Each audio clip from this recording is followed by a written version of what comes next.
Salut à toi et bienvenue sur Frenchitude, la chaîne YouTube qui t'aide à apprendre le français sans stresser. Je m'appelle Pierrot, je parle lentement, clairement et je t'explique tout pas à pas. Aujourd'hui, on commence avec 5 erreurs très fréquentes chez les débutants en français. Si tu veux éviter les pièges, dès le début, tu es au bon endroit.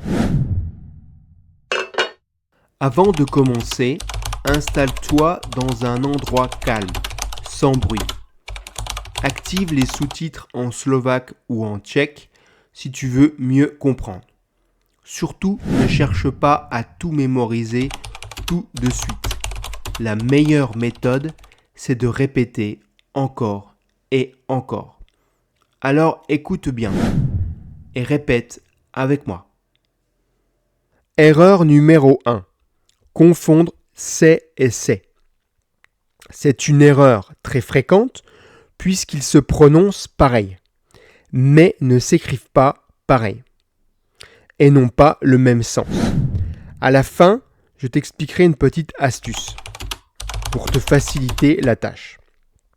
C'est avec un C, c'est comme it is en anglais. Exemple, c'est facile. C'est avec un S, c'est un pronom réfléchi plus un verbe.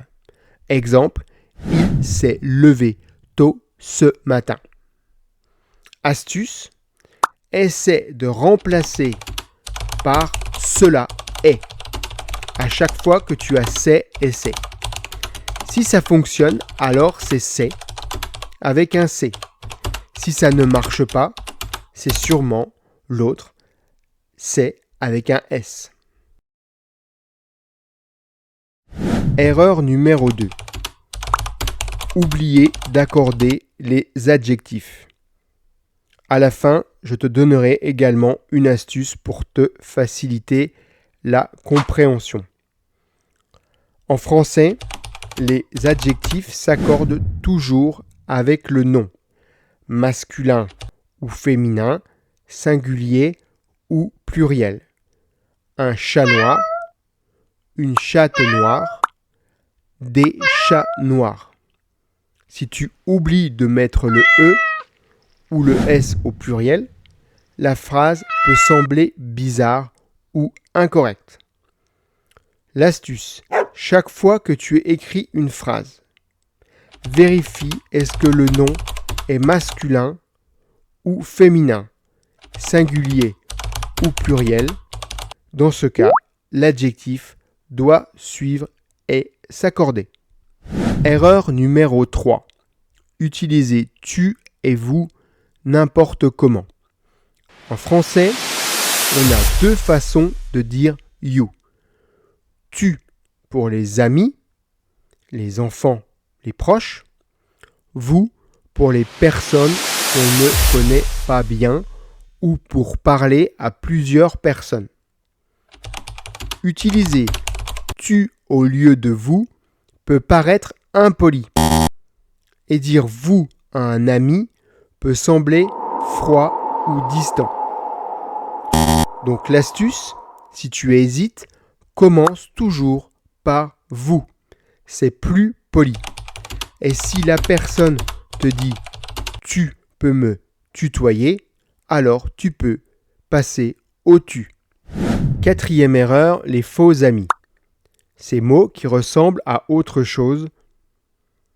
Certains mots en français ressemblent à un mot connu, mais ils ne veulent pas dire ce qu'on en croit. Ce sont les faux amis. Ils te sourient, mais te piègent. Voici quelques exemples classiques. Si tu es intéressé, mets-le dans les commentaires et je ferai une vidéo avec beaucoup plus de faux amis. Attendre ne veut pas dire to attend, assister à un événement, mais plutôt rester en place jusqu'à ce que quelque chose arrive. Exemple, j'attends le bus. Prétendre ne veut pas dire to pretend, faire semblant, mais plutôt affirmer quelque chose souvent à tort. Exemple, il prétend parler 6 langues.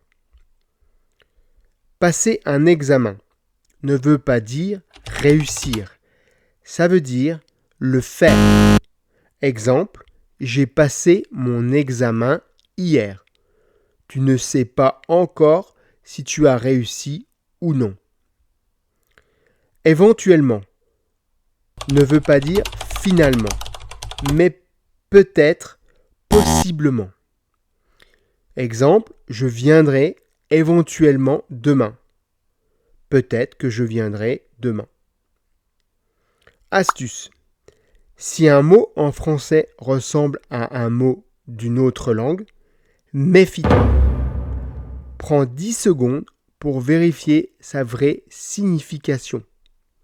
Mieux vaut vérifier une fois que de se tromper 10 fois.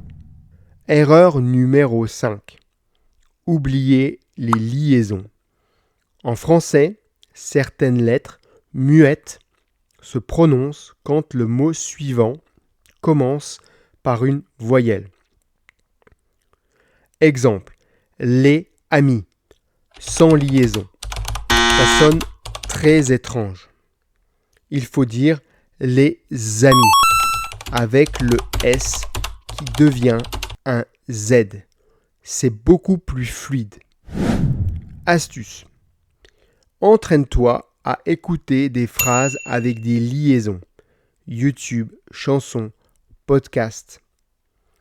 Plus tu entends, plus tu les feras naturellement. Dis-le dans les commentaires si tu souhaites que je fasse une vidéo spécifique pour les liaisons les plus courantes en français. Et voilà, tu connais maintenant 5 erreurs typiques des débutants en français. Et surtout, tu sais comment les éviter.